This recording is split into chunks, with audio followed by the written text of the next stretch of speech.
नमस्कार. मी सुधा नरवाडकर, नांदेड. मार्च महिन्यातील हा तिसरा शनिवार, विशेष शेर सादरीकरणाचा हा दिवस. तत्पूर्वी मी परिवाराचे सर्व आदरणीय गझलगुरू प्रवीण पुजारी सर, कुशल तंत्रज्ञ आणि गझलकार प्रणव बनसोडे आणि माझ्या इतर सर्व गझलकार बंधू भगिनींना सस्नेह नमस्कार करून मी आज मला आवडलेले, भावलेले विशेष शेर 5 माझ्या प्रत्येक गझलकाराताईंचे आज या ठिकाणी सादर करते आहे. ऐकूया. पहिलाच शेर आहे मायाताई तळणकर यांचा. वृत्त आहे आनंद कंद. त्या काय म्हणतात? आई वडील दोघे देवा समान असता, आई वडील दोघे देवा समान असता, जाऊ कशास सांगा देवालयास बघता. अगदी सत्य वास्तव आपण सांगितलेले आहे. घरातच आईवडील असताना वेगळा देव शोधण्याची काही गरजच नाही, असे मायाताई या ठिकाणी सांगून जातात. खूप सुंदर. दुसरा शेर आहे सिंधुताई बोधले यांचा.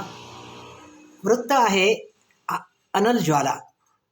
त्या म्हणतात, संपला कधी जर गंध तुझा चंदना अरे, संपला कधी जर गंध तुझा चंदना अरे, विचारास बा भीमाच्या तू उगाळून घे. सुंदर. ऐका. विचारास बा भीमाच्या तू उगाळून घे. जर चंदनामधला गंध कमी झाला तर त्यासाठी इतरत्र भटकण्याची गरज नाही, वने शोधण्याची गरज नाही. आज समाजामध्ये एक महानायक आपल्यासमोर आहे. त्या महानायकांच्या विचारांचा जर मागोवा घेतला तर पुन्हा एकदा आपल्याला चंदनाचा गंध निश्चितच मिळेल, अशी खात्री या ठिकाणी सिंधुताई देतात. खूप सुंदर. पुढचा शेर आहे मंदाकिनीताई क्षीरसागर यांचा. वृत्त आहे पादाकुलक. त्या म्हणतात, कष्टाने मी कमवत गेले, कष्टाने मी कमवत गेले, इतरांना ते डाचत गेले. खरंच समाजात अशा काही व्यक्ती आढळतात, स्वतः काही करणार नाहीत, काही कमवणार नाहीत आणि मग आपली तुलना दुसऱ्यांबरोबर करतील. खरोखर ज्या कष्ट करून मेहनत करून पैसा मिळवतात त्यांच्याशी मग तुलना करतात आणि मग त्यांच्या मनात कुठंतरी ते डाचत राहतं की यांना कसं इतकं मिळतं आणि आपल्याला का नाही. तर हे अत्यंत चुकीचं आहे. हेच या ठिकाणी मंदाकिनीताई दाखवून जातात. चौथा शेर आहे निशाताई दळवी यांचा. वृत्त आहे अनल ज्वाला.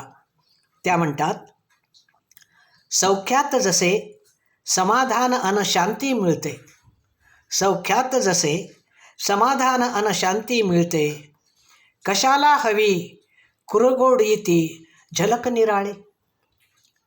सुखासाठी इतरत्र कशाला भटकायचे, शांती मिळवण्यासाठी कशाला वेगळे प्रयत्न हवे आहेत.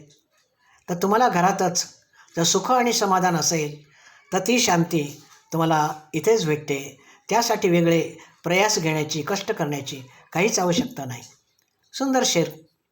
आणि शेवटचा शेर आहे कदम नीलिमाताई यांचा. वृत्त आहे आनंद कंद. त्या म्हणतात, ज्ञानास जीवनाच्या थाटून ठेवलेले, ज्ञानास जीवनाच्या थाटून ठेवलेले, खोट्या उदात्ततेला मांडून ठेवलेले, खोट्या उदात्ततेला मांडून ठेवलेले. छान. म्हणजे जीवनामध्ये ज्ञान अत्यंत महत्त्वाचं आहे. नाही ज्ञानेन पवित्र असं म्हणतात. नाही ज्ञानेन सदृशम पवित्रमेव विद्यते. त्याचप्रमाणे जीवनात ज्ञान अत्यंत महत्त्वाचं आहे आणि मग खोट्या लबाड गोष्टीला काहीच अर्थ उरत नाही. हाच आशय नीलिमाताईने आपल्या आजच्या या शेरामध्ये दाखवलेला आहे. तर अशा प्रकारे हे 5 शेर मला खूप आवडले, मनाला भावले, मनामध्ये रुतून बसले आणि आज ते मी आपल्यासमोर सादर केले. धन्यवाद.